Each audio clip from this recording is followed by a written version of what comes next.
It started when I was 10. By 12, I was smoking crack and doing dope. You don't realize it, it really like opens your eyes to just how bad it really is. That's mini zombie land. Nothing but zombies walking around. That's really their world though. Boston. Yeah. You ever hit Mass Ave? That's Geeko land. Felt alive my first total crack. Imagine that.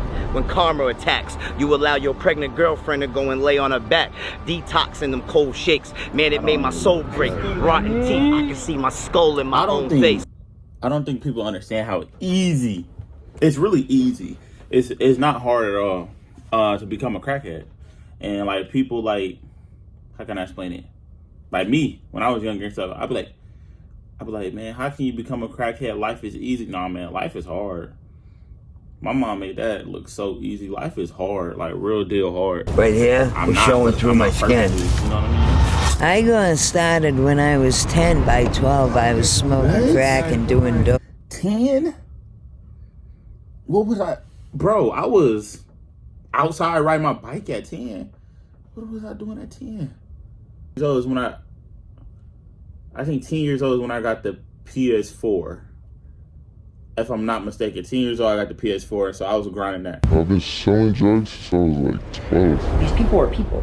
Some of these are like the nicest, greatest people. They just had like really bad trauma or really bad losses in life or just bad luck. It's a demon. He's one hard motherfucker to cast away. Man. Nah. I don't know.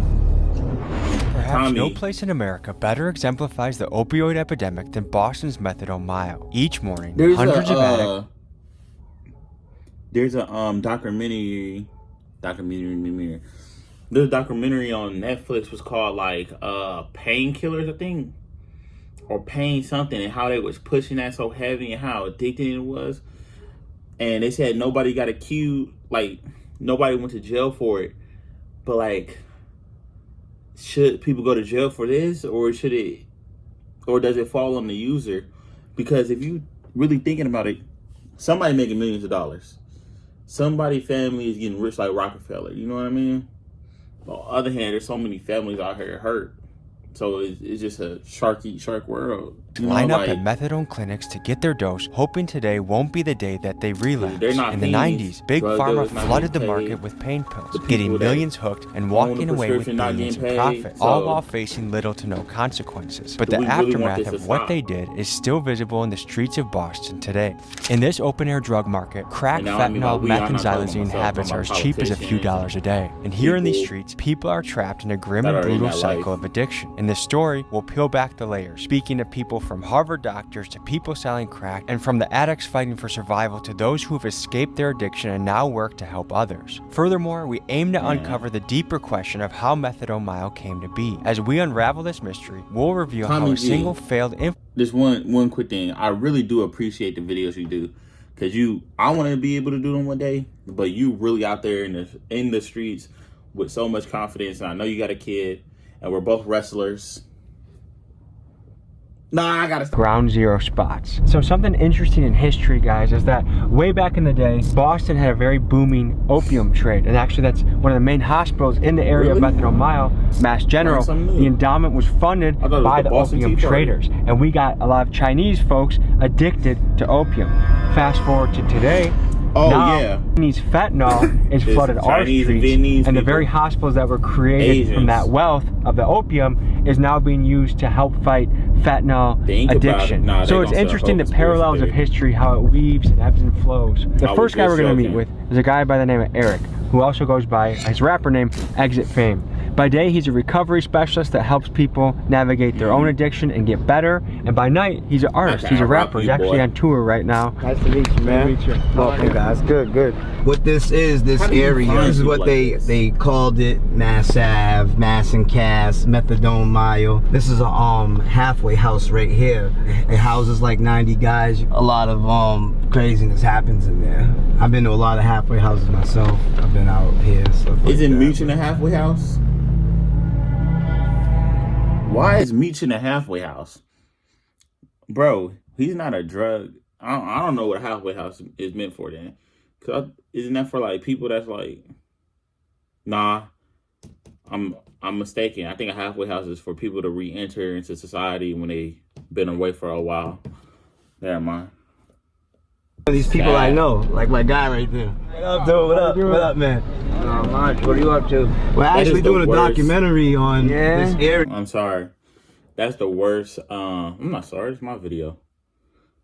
That's the worst feeling in the world. Seeing people that you went to high school with struggling. Like, when I mean struggling, I mean like down bad. Especially in today's society, because we have not just society, new era, people that take pictures. We all got a phone on us. Shoot, I'm recording off my phone right now. You feel what I'm saying? So it's gonna get documented. Yeah, but I know everybody don't want to be filmed. You know, might have a couple bucks for you. Meet me around the corner or something. Where do you want me to go? Go to the gas station. Not everybody can come out here. You know what I mean? Bottles chucked in I don't know how our much to car. set my phone. Yeah. back, so. How long have you been sober for? 5 years. What did it take to get clean? A lot of pain. It's crazy because I'm a recovery coach with Gavin now. I'm working in Beth Israel hospitals. I came from circumstances, man, where I was a follower. You know what I mean? Being a follower, it put me in situations where 17 years of my life in prisons, DYS, you know what I mean? Without Eric with us, we would have gotten a very aggressive response. I mean, these are people that are suffering in a very difficult part of their life. But because Eric was such a well-respected and known figure in the area, when they saw Eric, they wanted to come by and share their story. What happened to your hand, man? Xylazine. Yeah? Yeah. It literally eats like the tissue. It's supposed to like mimic benzos. What happens when you do benzos? I black out and I pick up charges. You like to fight when you're on benzos? No, I like to steal things. I'll wake up like 3-4 days later going, man, what happened? In the midst of methadone mile, you got a business owner. I believe my mama showed me a picture of her when she was, my mama, you know, is older than me, of course. But showed me a picture of her when she was like, I think in middle school or high school. And she like pointed out everybody that's in that picture, right? And she was like, this person passed away, this person passed away. My mom's not that old. My mom's in her about to be 40s. So she was like, this person passed away, this one passed away, this one was a real life crackhead. This one is a real life crackhead. And me growing up, I seen them, I believe I seen one of them one time. I vividly remember it, like briefly, not vividly. Briefly remember her talking to a white girl that was like, hey, you know how you been? Haven't seen you. You know how it is. And they tell you how they... Every day you get like 2-3 boosters trying to come and sell me stuff. They'll steal it from like the local South Bay over there. It was a fentanyl deal that got arrested right in front of us right here. That happens at least like twice a month, to be honest. I've actually caught a lot of people. There was a lady outside my school. I got a lot of stories, I guess. Not even stories, just things I seen. A lady outside my school was protesting against fentanyl. A situation happened at our school with it. Two situations happened at our school with it that were like crazy. So those who know. I won't Using the speak on it. bathroom here, That's taking what they love shits outside, right there. I had to like clean that up. It's pretty dirty. That is human shit, yeah. I'd say on a week we get at least like 2 cars breaking into so they can sleep in there. For example, I got that car right there with a broken window. Obviously it's a junk car, but they still broke the window and they sleep inside the car and stuff. So I had this dude, he used to work for us, he used to like help us sweep up. So one time I gave him my car to go basically get a part from the part store down the street. The car keys had the keys to the shop. Me, I wasn't thinking that he would go to Home Depot and copy the key, which is exactly what he did. He came in with that copied key, stole the whole shop, basically robbed it all. Robbed TVs, even robbed the vehicle that was in here. You can see like what a mess it was, honestly. There was like pipes on the ground. There was I'd say at least like 10 needles, to be honest, because he came with like at least 4 people. So you've tried to employ people from the area? Yeah. And try to help them, but yeah. Would you do it again? You know, we was in treatment like 2019, 2018 doing him, you know, but he's a good dude. My man cleans up nice. I believe in him. You know? I'm a primary care physician gotta at fight those Massachusetts demons, man. General Hospital, and I teach medicine at Harvard Medical School. Yeah, the recovery process off of opiates is awful. First of all, you're physically addicted, and it's miserable to come off the opiates. How accessible is recovery? It's some hard to do. He's smart. It's good. There's a very good support system, you know. Everyone I knew growing up, all the old people I watched either die, end up in prison, or institutions, you know. It even runs in my family. Is that when you were growing up, when you were young, and that's too? another thing, man. Some people don't never have a chance at life. Like, thank God I was born with. I only got one mom. I only got a mom. Unfortunately, I don't have an active father. So it's cool. I'm cool with that. But, well, he's active a little bit. Well, not trying to get into that situation. But some people really grew up with crackheads as parents. And crackheads as grandparents, and sleeping on cardboard floors, and not eating, having this legit, like some people, they look forward to school food lunch. I know we make jokes out of it, but people like legit pray and hope they get to school for they can finally have a decent meal. And then on top of that, you got kids that's wearing Gucci. This is I'm glad I got out of high school when I did, because we were on the verge.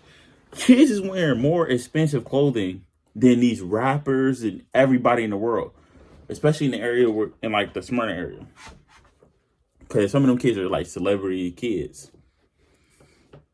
They're wearing more expensive stuff, and those kids will either bully the kids that don't got none, or be like, or those kids that like don't have it will start pushing, like not doing drugs, but like pushing drugs and like selling it, for they can be liked by those people. You know what I mean? So it's crazy.